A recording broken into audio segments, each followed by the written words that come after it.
सब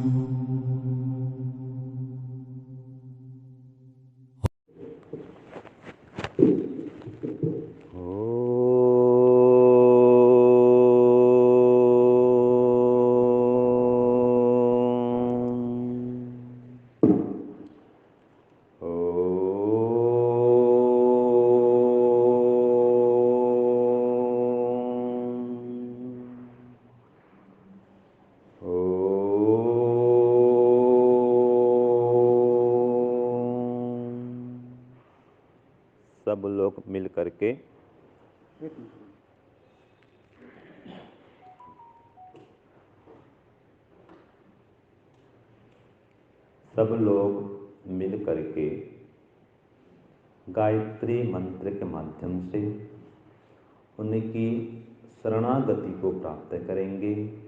गायत्री धुन का गान करेंगे, ईश्वर की भक्ति का रसपान करेंगे। ओम भूर्भुवः स्वः तत्सवितुर्वरेण्यं भर्गो देवस्य धीमहि धियो यो नः प्रचोदयात्। ओम भूर्भुवः स्वः तत्सवितुर्वरेण्यं भर्गो देवस्य धीमहि धियो यो नः प्रचोदयात्। प्रभु भूर्भुवः स्वः तत्सवितुर्वरेण्यं भर्गो देवस्य धीमहि धियो यो नः प्रचोदयात्। त्र्यम्बकं यजामहे सुगन्धिं पुष्टिवर्धनम् उर्वारुकमिव बन्धनान् मृत्योर्मुक्षीयमामृतात्। त्र्यम्बकं यजामहे सुगन्धिं पुष्टिवर्धनम् उर्वारुकमिव बन्धनान् मृत्योर्मुक्षीयमामृतात्। त्र्यम्बकं यजामहे सुगन्धिं पुष्टिवर्धनम् उर्वारुकमिव बन्धनान् मृत्योर्मुक्षीयमामृतात्। ओम भूर्भुवः स्वः तत्सवितुर्वरेण्यं भर्गो देवस्य धीमहि धियो यो नः प्रचोदयात्। धियो यो नः प्रचोदयात्। ओम असतो मा सद्गमय ओम तमसो मा ज्योतिर्गमय ओम मृत्योर्मा अमृतं गमय। परम पिता परमात्मा की न्याय व्यवस्था में, उसकी कर्मफल व्यवस्था में हम सब विश्वास रखते हुए जीवन के अंतिम लक्ष्य, मानव जीवन के परम लक्ष्य मोक्ष प्राप्ति की ओर अग्रसर होवें। और आज का यह जो ये दिवस है, जैसे भी पंडित जी ने या परिचय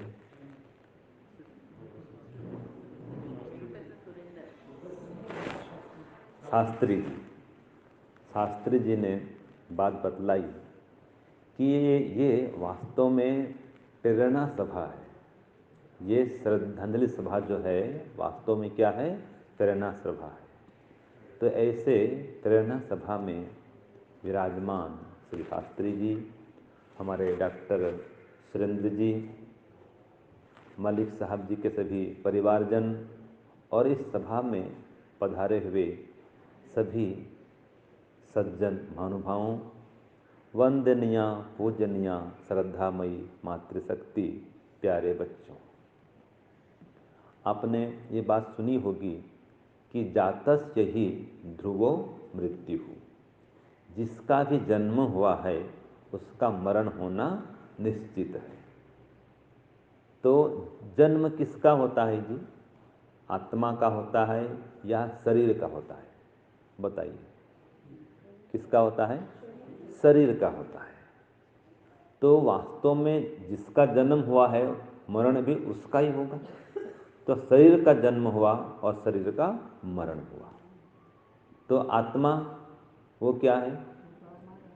अमर है, क्योंकि वो अजन्मा है। आत्मा का जन्म नहीं होता और इसकी मृत्यु भी नहीं होती। तो श्री मलिक साहब जी के विषय में हमने बहुत कुछ सुना शास्त्री जी से, वो उनके शिष्य हैं। और जो शिष्य होता है वो गुरु जी को भली भांति जानता है। याद रखिए, माता पिता जैसे पुत्र को भली भांति जानते हैं, अपने पुत्र को, पुत्री को, उसके सब गुण और दोष को जानते हैं माता पिता। ऐसे ही माता पिता में क्या दोष है, क्या गुण है, इसको उसके पुत्र और पुत्रियां भी जानते हैं। जब पिताजी की आयु अधिक होती है, पिताजी वृद्धावस्था की ओर चलते हैं, तो पुत्र को सब पता होता है कि मेरे पिताजी में कैसे कैसे आदर्श गुण हैं, कैसे कैसी उनकी विशेषताएं हैं, ये संतान को भली भांति ज्ञात। तो जो हमारे पिताजी या माताजी, जो हमारे वृद्धजन हैं, वे इस संसार से विदा होते हैं, तो हमें क्या करना चाहिए? एक तो उनके सद्गुणों की सूची बना करके रखनी चाहिए। आप उनके सुपुत्र, आप हैं ना जी, आप ये दोनों आप बेटे हैं, है ना? तो आपके लिए मैं एक कर्तव्य कर्म बता के जा रहा हूँ कि आप पिताजी की एक सूची बनाएं, उनके सद्गुणों की, सत्कर्मों की। चित्र तो हो ही, चित्र के नीचे पूरी उनकी सूची बनाई जाए। मैं समझता हूँ अनेक उनमें गुण हैं जो कि हम सब के लिए अनुकरणीय हैं। तो एक एक गुण, जैसे कि वो विद्वान थे, ठीक है, धर्मात्मा थे, धर्मप्रिय थे, दयालु थे, दानशील थे, परोपकारी थे, स्वाध्यायशील थे, साधनाशील थे, भक्त हृदय थे, उनके अंदर भक्ति थी, परोपकार की भावना से युक्त थे, परोपकारी आत्मा थे। तो ऐसे कई सारे गुण हैं। अपने परिवार प्रति उन्होंने अपने दायित्व का भली भांति निर्वहन किया, तो परिवार प्रति वे सजग थे, सावधान थे, संस्कार प्रदाता थे, संतानों को उन्होंने संस्कारवान बनाया। एक आदर्श गुरु भी रहे, आदर्श शिष्यों का निर्माण किया। हम साक्षात देखें शास्त्री जी के जीवन में, तो आदर्श गुरु भी रहे, आदर्श पिता भी रहे, आदर्श पति भी रहे, और हो सकता है हम तो देखे नहीं है, लेकिन आदर्श पुत्र भी रहे होंगे, आदर्श भ्राता भी होंगे। तो जो जो उनमें गुण थे, उन गुणों की आप एक सूची बनाएं और उनको फ्रेमिंग करके चित्र सहित घर में लगाएं और उन गुणों को अपने अंदर धारण करें। देखें कि मेरे जीवन में उनके कितने गुण आ रहे हैं, क्योंकि पुत्र वही होता है जो पिता के कार्य को आगे बढ़ाता है। ठीक है जी, उसके कार्यों को आगे तानता है, मतलब कि उसकी ताना बुना को बुनता है, पिता के कार्यों को आगे बढ़ाता है। केवल वंश ही नहीं बढ़ाता, पिता के आदर्श कर्मों को आदर्श कर्तव्यों को, उनके आदर्श धर्मों को भी वो बढ़ाता है और उनके अधूरे कार्यों को पूरा करता है। तो जो भी उनके कार्य अधूरे रह गए, जो करना चाहते थे नहीं हो सका या अधूरा हुआ, तो उन सबको आप देख करके भली भांति पूर्ण करें। उनके जीवन में कई बातें ऐसी होंगी जो जीते जी जब तक माता पिता रहते हैं तो बात समझ में नहीं आती है, जब माता पिता चले जाते हैं तो बात समझ में आती है। तो उनकी कमी तब खलती है कि काश मैं उस समय उनसे लाभ लिया होता। ये बात तब समझ में आती है जब वो नहीं रहते हैं। तो आज वो नहीं रहे हैं, तो जो जो गुण आप उनसे धारण करने में वंचित रह गए, उन गुणों को पुनः स्मरण करके व्रतपूर्वक धारण करें और उनके समान एक महान व्यक्तित्व का आपका निर्माण हो, इसके लिए आप प्रयत्नशील हो।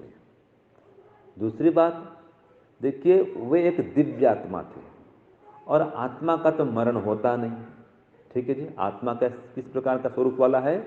अजर अमर अविनाशी है और इसमें कुछ घुलता मिलता भी नहीं है। असंगो ही अयम पुरुष, ये सांख्य दर्शन में सूत्र आया, असंगो ही अयम पुरुष। हम जो भी खाना पीना करते हैं, कुछ भी करते हैं, ये आत्मा के अंदर कुछ भी घुसता नहीं है। और एक बात, आत्मा जो है स्वयं उसके पास अपना आनंद भी नहीं है। वो संसार से सुख दुख की अनुभूति करता है अथवा परमात्मा से आनंद की प्राप्ति करता है। इसके पास अपना खुद का कोई आनंद नहीं है। जीवात्मा तो अल्प शक्तिमान है, अल्पज्ञ है और एक देशी है, अणुस्वरूप है और कर्मानुसार भिन्न भिन्न योनियों में ये घूमते रहता है। इसको कहा गया है चिति शक्ति। चिति शक्ति अपरिणामिनी, अप्रतिसंक्रमा, शुद्धा च अनंता च। ये शुद्ध है स्वरूप से और अनंत काल तक रहने वाला है, कभी इसका विनाश नहीं होता है।